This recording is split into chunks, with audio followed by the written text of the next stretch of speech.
Nonpartisan, highly respected, civic-minded do-gooderism is back in the state of Florida. The League of Women Voters of Florida and Rock the Vote announced today that they are ready to start up voter registration drives again in the Sunshine State. Woohoo! Both groups had stopped holding voter registration drives there after Florida's Republican governor, Rick Scott, signed a new law last year that treated people who run voter registration drives as potential felons. In some cases, it threatened to make them felons by virtue of their voter registration efforts. If, for example, it took you anything over 48 hours to return to the state somebody's filled out form, you would be treated by the state of Florida as a criminal and threatened with steep fines, among other punishments. These good government groups will be able to start registering voters again thanks to a ruling by a federal judge last week who struck down key parts of Rick Scott's new Make It Harder to Register to Vote law. The judge called that 48-hour deadline, for example, harsh and impractical. He said in his ruling, quote, "The short deadline coupled with substantial penalties for noncompliance make voter registration drives a risky business. If the goal is to discourage voter registration drives and thus also to make it harder for new voters to register, then the 48-hour deadline may succeed. But if the goal is to further the state's legitimate interests without unduly burdening the rights of voters and voter registration organizations, then 48 hours is a bad choice." In other words, if Rick Scott was hoping to make it harder for new voters to register, then this new law is totally the right way to go. But in terms of the state's legit interests, the judge says, yeah, no. So the 48-hour deadline part of this law is now being blocked, and the League of Women Voters and Rock the Vote are getting back to the business of helping people get registered to vote in the crucial state of Florida.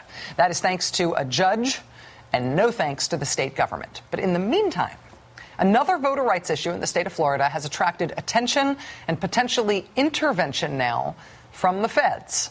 Governor Scott has pushed for a major effort to purge the state's voter registration rolls this year, an effort he has said is aimed at kicking people who are not eligible to vote off the voting rolls. As part of that effort, Governor Scott's administration put together a purge list of more than 2,600 Florida voters they had identified as non-citizens who should be removed from the registration rolls. The problem is that local elections officials found the list to be riddled with inaccuracies. Quote, "The state-produced list of nearly 2,700 suspected non-citizen voters was generated with some outdated data, targeting hundreds of actual citizens who are lawful voters.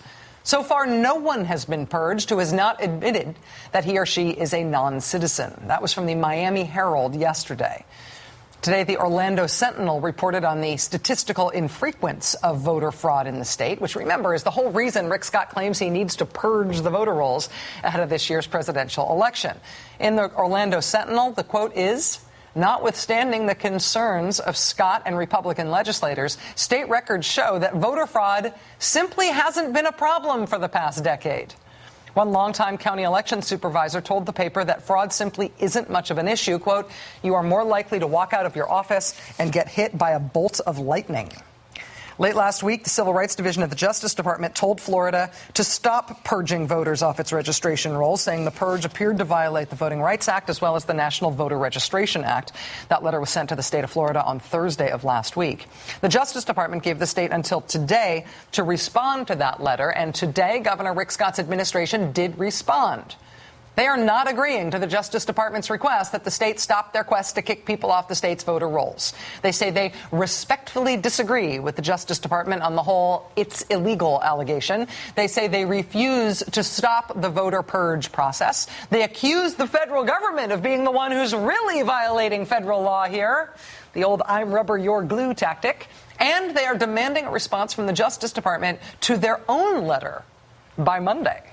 The state of Florida, in other words, appears to be sort of gleefully picking a fight here, launching an inevitable standoff with the feds on the issue of kicking people off its voter rolls this year. And given that this is Florida we're talking about, and it's this time of year in this year, this fight, this standoff that has begun has really big political implications. Here is a wild card, though. Rick Scott's administration can't actually directly kick voters off the rolls. They're not in charge of the rolls. All they can do is send purge lists to the counties, to county election supervisors, and tell the people who work at the county level that they're supposed to kick voters off the rolls. It is up to the county officials to actually do the purging, because they're responsible for elections in their counties. And lately, the county officials in Florida are not much in a mood for what the state is telling them to do. On Friday, local elections officials in Florida announced that they would be discontinuing the state-directed voter purge, because they found the state's data to be flawed. Oh, and also there was that whole thing where the Justice Department said what the state is doing is illegal. The president of the state's Association of Supervisors of Elections told the Palm Beach Post on Friday that the Justice Department's letter and mistakes that the county elections officials had found in the state's purge list, frankly, made the purge undoable. Quote, there are just too many variables with this entire process at this time for supervisors to continue. Rick Scott can thumb his nose at the Justice Department, but he cannot force local elections officials in Florida to carry out his voter purge. So what happens next? In terms of practical implications for whether or not you're going to be able to vote in Florida, that still may mostly rest in the hands of people like our next guest. Joining us tonight for the interview is Ann McFall. She's Volusia County Supervisor of Elections. She was our guest in November when she challenged a voter fraud case involving a teacher trying to organize a registration drive at her high school in Santa Rosa County, Florida. Ms. McFall is a Republican. Ma'am, thank you very much for joining us tonight. It's really nice to have you here. Thanks for having me back. Why did you make your initial decision against enforcing the voter purge list in your county? Well, you know, Florida statute says that list maintenance, maintaining the voter list, is done in odd-numbered years. We did that in 2011, and we did a great job. And at the 11th hour, just before the August 14th primary, this is thrown in the laps of 67 supervisors.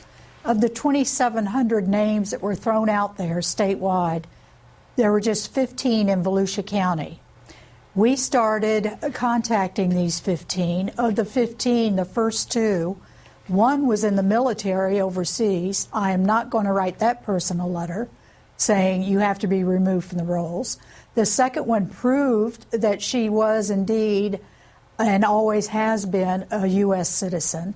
So it looked like the list was bogus, if you will. It was outdated. Of the 15, 10 have never voted in Volusia County ever. So I just quietly put the list aside. I did the minimum necessary. I sent the 15 letters out, gave the people 30 days to respond. Half of them have responded. But I'm not going to remove anyone from the rolls. There is a federal law in the NVRA, the National Voter Registration Act, that says in federal elections you cannot change, with few exceptions, you cannot change a person's voter registration history within 90 days of a federal election. So we aren't going to do anything with it, no matter if Governor Scott says do this. We just can't do it. It's against the law for me to do that. The response that you're describing in terms of your own decision-making process on this echoes, not exactly, but in substance, mostly echoes what we've been hearing from all across the state. County election supervisors speaking through the association that you have, county election supervisors who are Democrats, who are Republicans like yourself. A lot of people across the state have been responding this way. Is it a source of friction or conflict now with the Secretary of State's office or with the governor's office that, by and large, the kind of response that you're describing is what the governor's initiative here has been greeted with? Well, I think you're absolutely right, Rachel. I have never felt so empowered as supervisor since I've come back from the state association meeting that was held in Tampa in May. I was quietly steaming about these 15 people. And then all of a sudden, other supervisors got up. Republicans, Democrats, NPAs got up and started providing testimony to the division representatives. There were people with hundreds on the list, most of which were U.S. citizens. How can I say, show me your evidence that you're a U.S. citizen? I was never asked that when I registered, nor was the other 11 million people in the state of Florida. So why all of a sudden are we having to ask for evidence that you are a U.S. citizen? Just doesn't make sense. And I just felt so humbled by listening to the other supervisors. Before I let you go, I just want to ask if maybe you can, if you think there is an answer to that question that you just raised at the very end there. Why is this happening? Why are they doing this? Why, with this timing, with the kind of pressure that they're putting on you and the technocratic approach that you and your other county supervisors seem to have to this issue, why do you think this is happening? I don't know. I just hope that it isn't some sort of partisan posturing, but I'm afraid that's what it's turning out to be. I can assure everyone who's listening tonight that the 67 election supervisors in Florida take extreme pride and work very, very hard at giving fair, equitable, and transparent elections. Whoever wins will win. Whoever loses will lose. There is no partisanship any way, shape, or form with the election supervisors in Florida, and that is what is so very, very frustrating. You are a firewall in your job, is what it comes down to, ma'am. Ann McFall, the supervisor of elections in Florida's Volusia County, Republican election supervisor in Volusia County. Ma'am, thank you so much for being here tonight. I have a feeling we'll be talking again soon as this continues to unfold. Thank you. Thank you so much. All right. Former Vice President Dick Cheney famously said that he did not serve in the military during the Vietnam War because he had other priorities. Turns out he is not alone. The story of another prominent serving his country challenged Republican telling stories that didn't comport with his previous stories is next.